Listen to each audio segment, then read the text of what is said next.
question is, do we have free will, or is everything predetermined? We don't know which of our actions are actually free and in which we just have an illusion of freedom. That's because we're blind to the laws and the forces that manage us, and we assume that there's no management at all. So this gap in our perception, that's what we call free will. But we have no free will at all, except in one thing. And other than that thing, everything we do is dictated to us by inner and outer nature, and it's defined by 4 factors. In order to discover where our freedom really lies, we need to look at a level of life below ours to catch these 4 factors at work. Let's look at a seed of wheat. So the first factor, the bed, the first matter. You can take that seed and you can bury it in the ground and it'll decompose, and the body of the seed disappears, but the information about the qualities that are going to develop doesn't die with the old form. It gets transferred into a new one. And that information is the primary cause of everything that follows. Likewise, a drop of semen contains the abstract force from our ancestors, and we come into the world with their accumulated knowledge, physical and mental qualities that we feel as our own subconscious tendencies, but they aren't ours. They're installed in us, and we can't choose or change them in any way. The second factor, the cause and effect that stem from itself. So now the information in the seed receives a new form, but the form doesn't change the information. It'll never become an apple tree or a squash. It only develops the qualities carried from the seed. And the only change that can happen is in quality or in quantity, but it can only grow as a stalk of wheat.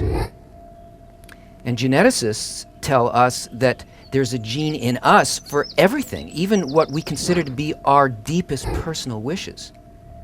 They've identified which genes predispose a person to good or criminal behavior, to addiction, to sexual response. The inner system we think of as our I is a fixed set of qualities controlled by a program that switches them either to the positive or the negative, and we have no direct influence on that program. The third factor, the inner cause and effect. How well the stalk of wheat grows depends on specific external factors that work directly on its essence and that programming, for better or worse. The amount of sunlight, rain, and minerals in the soil, that kind of thing. A different set of minerals won't provide the right nourishment to make good quality wheat. So all of these forces must be there and no others.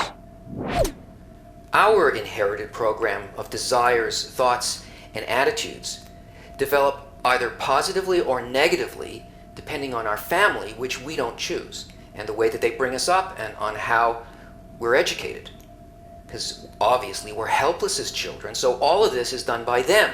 And that compels us to be influenced by a constant chain of interactions with their characters, their ideas and values. So whatever we will be is going to be the result of either agreeing with or reacting against these forces, but we can't change the laws that transform our essence or how they do that.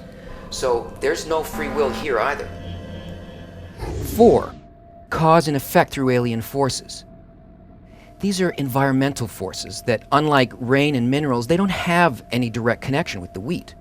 These are forces like hail or passing animals or nearby plants, and they influence all of the other 3 factors as a whole. Now, obviously, a plant can't get up and move, but for us, regardless of the fact that we don't determine any of the first 3 factors in our development, we can influence all of them only by choosing our surroundings. That's that one thing that I was telling you about. It is our single point of freedom in the physical world.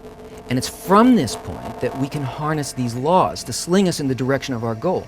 Because a person can have negative or weak first and second factors, and just by placing those factors and the system of development in the proper environment, the quality of development can be enhanced and its speed accelerated enormously.